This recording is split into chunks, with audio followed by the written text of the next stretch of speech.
नमस्कार, स्वागत है आपका बोलता है हिमाचल पर। आज है 27 नवंबर 2022 और हिमाचल प्रदेश की आज की सबसे बड़ी खबरें हम आपके लिए लेकर आए हैं। हमेशा की तरह आप इस वीडियो को लाइक कर दीजिएगा। चैनल पर नहीं जुड़े चैनल को आप सब्सक्राइब करें और आप कहां से हो वो आप हमें कमेंट बॉक्स में कमेंट करके जरूर बताएं। पेश है आज की सबसे बड़ी खबरें। 10वीं कक्षा की छात्रों के लिए शुरू किया जाएगा pre JEE math foundation course. 11वीं कक्षा के विद्यार्थियों के चयन परीक्षा के सफल आयोजन के बाद अब अवंती फेलोज उच्च शिक्षा विभाग के सहयोग से सरकारी स्कूलों की 10वीं की छात्रों के लिए pre JEE math foundation course शुरू करने जा रहा है। कार्यक्रम का उद्देश्य जेई मेन चयन में छात्रों और छात्राओं के प्रवेश के बीच की खाई को कम करना है। हाईकोर्ट ने दिया आदेश, चयनित प्रार्थी डॉक्टर को 2 सप्ताह के भीतर नियुक्ति पत्र जारी करे सरकार।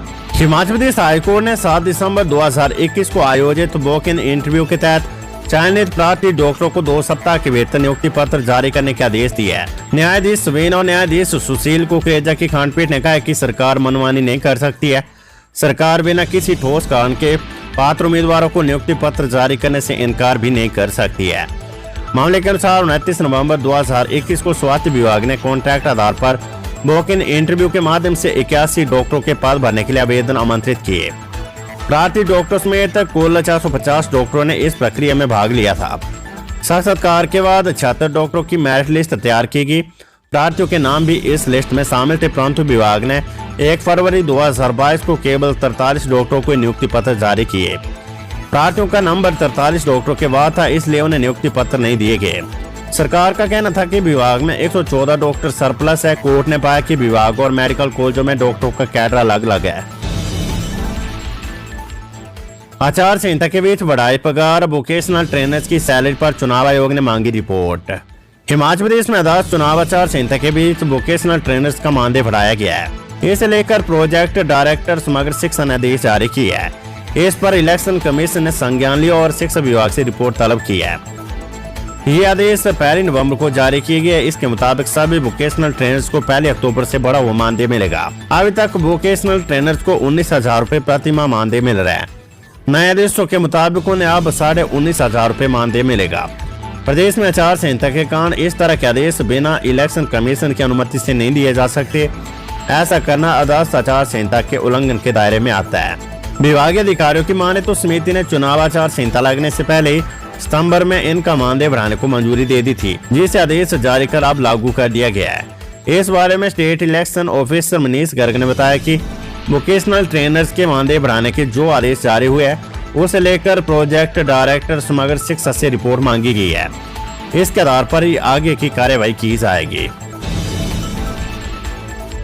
लिपिक भर्ती के दस्तावेज सत्यापन प्रक्रिया 1 दिसंबर से आयोग ने जारी किया शेड्यूल। मध्य प्रदेश कर्मचारी चयन आयोग हमीरपुर लिपिक पोस्ट को 962 के पदों को भरने के लिए टंकन परीक्षा में उत्तीर्ण हुए अभ्यर्थियों के लिए दस्तावेज के सत्यापन की प्रक्रिया 1 से 3 दिसंबर तक आयोजित कर रहा है। आयोग के सचिव डॉक्टर जितेंद्र कंवर ने कहा कि भर्ती एवं पदोन्नति नियमों में वर्णित वांछित योग्यता के अनुसार ये दस्तावेज सत्यापन किया जाएगा। दस्तावेज सत्यापन के बारे में अभ्यर्थियों को SMS के माध्यम से सूचित किया जा रहा है।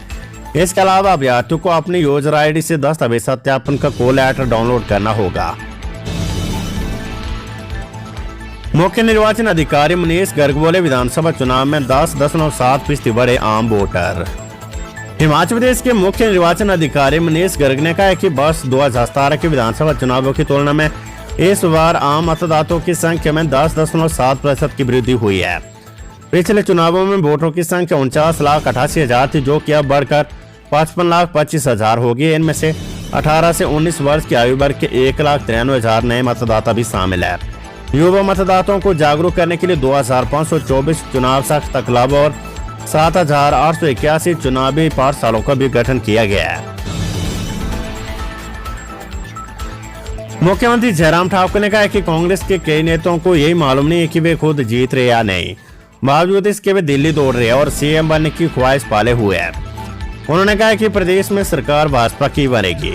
कांग्रेस नेता इस भ्रम में न रहे कि वे सरकार बना रहे हैं। कांग्रेस के बहुत से दिग्गज नेता इस बार चुनाव हार रहे हैं। शनिवार को ओक ओवर शिमला में पत्रकारों से अनौपचारिक बातचीत में मुख्यमंत्री ने कहा कि राज्य में मतप्रतिशतता बढ़ने का कारण ये कि महिलाओं और अन्य वर्गों ने बढ़ चढ़कर वोट डाले हैं। इस बार मतदाताओं में महिलाएं 4% ज्यादा है।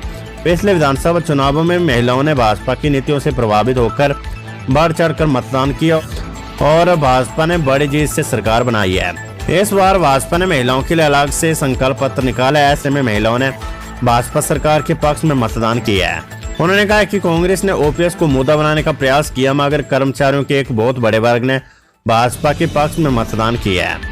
कांग्रेस की कथनी और करनी में फर्क है। ओपीएस का सच राजस्थान और छत्तीसगढ़ में सामने आ चुका है।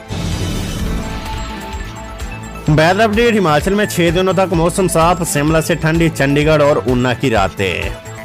हिमाचल प्रदेश में 6 दिनों तक मौसम साफ रहने के आसार है।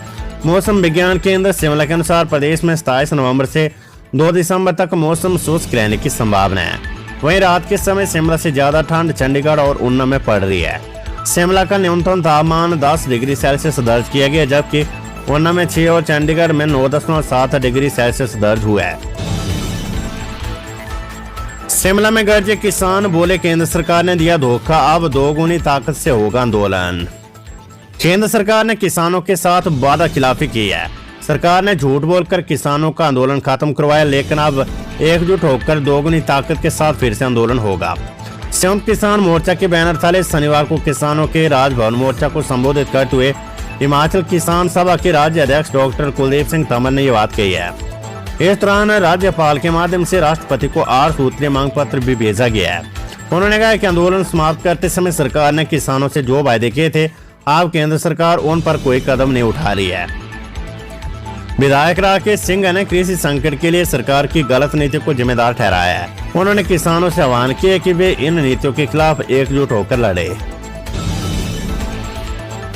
फ्रेंडशिप पीक से लौटी टीम, नहीं मिला शिमला का लापता पर्वतारोही। समुद्र तल से 17,490 फीट की ऊंचाई पर स्थित फ्रेंडशिप पीक में लापता शिमला की पर्वतारोही की तलाश के लिए छेड़े गए सर्च ऑपरेशन में कामयाबी नहीं मिल पाई है।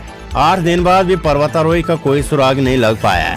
सर्च ऑपरेशन में जुटी अटल बिहारी वाजपेयी पर्वतारोहण एवं खेल संस्थान और तिरंगा माउंटेन रेस्क्यू दल की टीम के 8 सदस्य मनाली लौट आए हैं। 3 सदस्य वहीं पर रुक गए। ये 3 सदस्य किन्नौर से आ रही डोगरा स्काउट के जवानों की टीम के साथ सर्च ऑपरेशन में हिस्सा लेंगे। राहुल गांधी की भारत जोड़ो यात्रा में शामिल हुए प्रतिभा सिंह और विक्रमादित्य सिंह विधानसभा चुनाव पर दिया फीडबैक। अखिल भारतीय कांग्रेस कमेटी के पूर्व अध्यक्ष राहुल गांधी की भारत जोड़ो यात्रा में शनिवार को प्रदेश कांग्रेस अध्यक्ष प्रतिभा सिंह और विधायक विक्रमादित्य सिंह भी शामिल हुए। मध्य प्रदेश के इंदौर में प्रदेश कांग्रेस अध्यक्ष प्रतिभा सिंह ने राहुल गांधी को विधानसभा चुनावों का फीडबैक दिया है। विधानसभा चुनावों की मतगणना से पहले हिमाचल प्रदेश कांग्रेस के कई नेताओं ने इन दिनों दिल्ली में डेरा डाला हुआ है। प्रतिभा सिंह ने बीते दिनों पार्टी के राष्ट्रीय अध्यक्ष से मुलाकात की है। सर्दियों में निर्बाध बिजली जलापूर्ति, रोजमर्रा की वस्तुओं की उपलब्धता सुनिश्चित करने के निर्देश।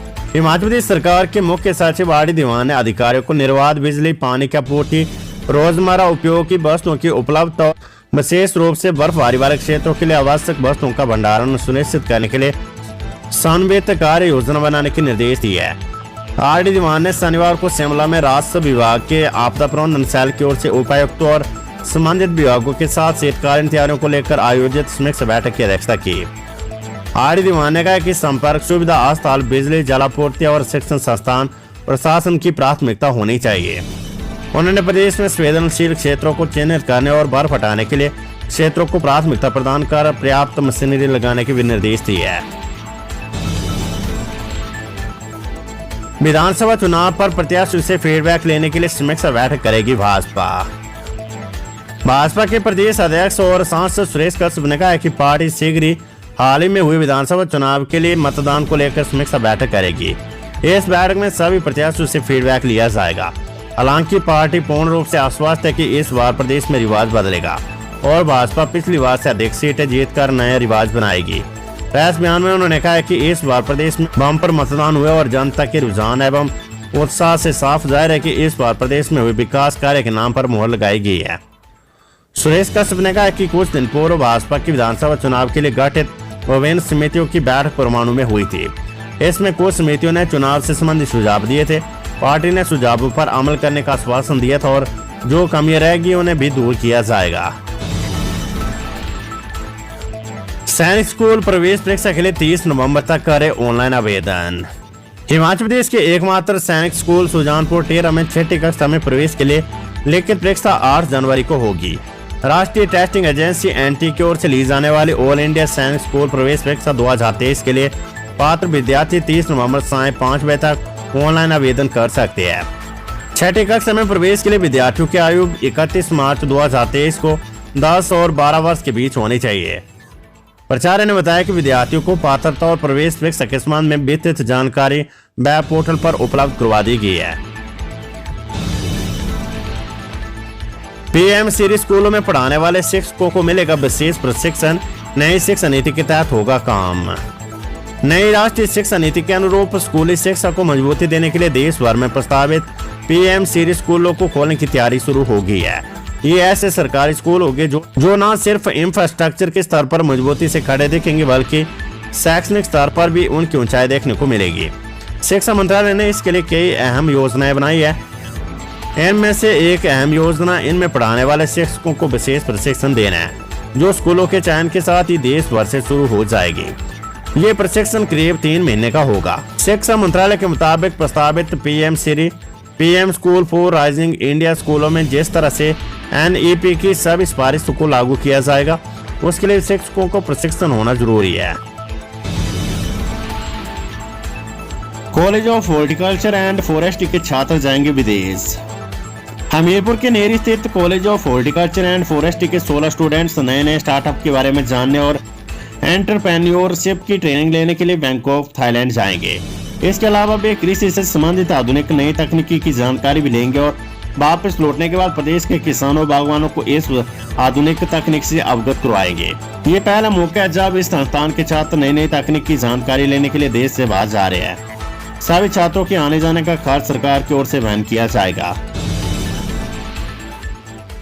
घुमारवी में सिरखड़ से पुल से छलांग लगाकर युवक ने की आत्महत्या। बिलासपुर जिले के घुमारवी में शनिवार को सिरखड़ पुल से एक प्रवासी युवक द्वारा छलांग लगाकर आत्महत्या करने का मामला सामने आया। मृत्यु की पहचान ओमकार उम्र 37 पुत्र मलकांत निवासी कंदरपुर जिला बदायूं उत्तर प्रदेश के रूप में हुई है। पुलिस ने शव को कब्जे में लेकर छानबीन शुरू कर दी है। रोहडू से नेपाल के लिए निकले 2 भाइयों को सोलन में बेहोश कर लूटा, पुलिस जांच में जुटी। सोलन क्षेत्र में 2 लोगों को बेहोश करके लूटने का मामला सामने आया है। जानकारी के अनुसार शुक्रवार दोपहर को 2 भाई रोहडू से नेपाल जाने के लिए निकले थे। उन्हें सोलन में नेपाल मूल के 2 लोगों द्वारा बेहोश करके लूट लिया गया है। लूट का शिकार हुए प्रेमराज के अनुसार वे और उसका भाई अशोक थापा रोहडू में एक बागवान के पास 5 महीने तक कार्य करने के बाद नेपाल लौट रहे थे। शुक्रवार को वे रोहडू से नेपाल जाने के लिए निकले, लेकिन रात के समय सोलन में बेहोशी का पदार्थ खिलाकर उन्हें लूट लिया गया। सुबह होश आने पर उन्होंने घटना की सूचना पुलिस को दी। ऊना के चरोला में चोरों ने तोड़े 3 घरों के ताले, नकदी व आभूषणों पर किया हाथ साफ। ऊना जिले में चोरी की घटनाएं रुकने का नाम नहीं ले रही है। इसी सप्ताह चोरों ने दूसरी वारदात को अंजाम दिया। चोरों ने शुक्रवार रात को गांव चरोला के 3 घरों को निशाना बनाया। चोरों ने बंद पड़े घरों से करीब 13,000 रुपए की नकदी के अलावा सोने और चांदी के आभूषणों पर हाथ साफ किया है। पुलिस ने चोरी की इन घटनाओं में मामला दर्ज कर आगामी कार्रवाई शुरू कर दी है।